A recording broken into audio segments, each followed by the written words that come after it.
TTK prestige நிறுவனம் என்ன சொல்றாங்க அப்படின்னா, நாங்க ஸ்ட்ரகிள்ல இருக்குது உண்மைதான். ஆனா நாங்க வந்து பெட் பண்றோம். நாங்க வந்து கம்பேக் ஆயிடும் அப்படின்ற மாதிரி வந்து சொல்றாங்க.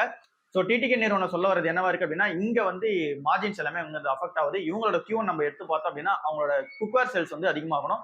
ஸோ அந்த சேல்ஸ் வந்து 3.6% தான் அப் ஆயிருக்கு. இதுவே இதுக்கான எபிட்டா நம்ம பார்த்தோம் அப்படின்னா, மார்ஜின்ஸ் வந்து விழ ஆரம்பிச்சிருக்கு. மார்ஜின்ஸ் வந்து 6.6% வந்து பார்த்தீங்கன்னா விழுந்திருக்கு. ஸோ இங்க சேல்ஸ் வந்து இன்னும் அதிகமாகணும். சேல்ஸ் அதிகமானதான் இங்க எபிட்டா மார்ஜின்ன்றது ஏறும். எபிட்டா மார்ஜின் ஏறினா தான் இந்த கம்பெனியோட ப்ராஃபிட் மார்ஜின் எல்லாமே வந்து பார்த்தீங்கன்னா அப் ஆகும். ஸோ இப்போ வந்து இங்க சேல்ஸ் நடக்குது கொஞ்சம் கம்மியா தான் வந்திருக்கு. ஸோ இதுக்காக என்ன பண்ணலாம் அப்படின்னு சொல்லி பிளான் பண்ணியிருக்காங்க அப்படின்னா, நிறைய இன்வெஸ்ட்மெண்ட் வந்து பண்றாங்க. ஒரு 500 கோடி ரூபா வந்து போட போறாங்க. அதுல 200 கோடி ரூபா மெயினா போட போறது இங்க R&D அண்ட் தென் வந்து பார்த்தீங்கன்னா இங்க மார்க்கெட்டிங். ஸோ இந்த மாதிரி விஷயத்தெல்லாம் வந்து இறக்க போறாங்க 200 கோடி ரூபாவை. ஸோ அண்ட் தென் இவங்களோட அந்த பிரீமியம் பிராண்டான இங்க பிரஸ்டீஜ்ன்றது நல்லாவே வந்து போயிட்டு இருக்கு. பிரீமியம் புஷ் நல்லாவே இருக்கு.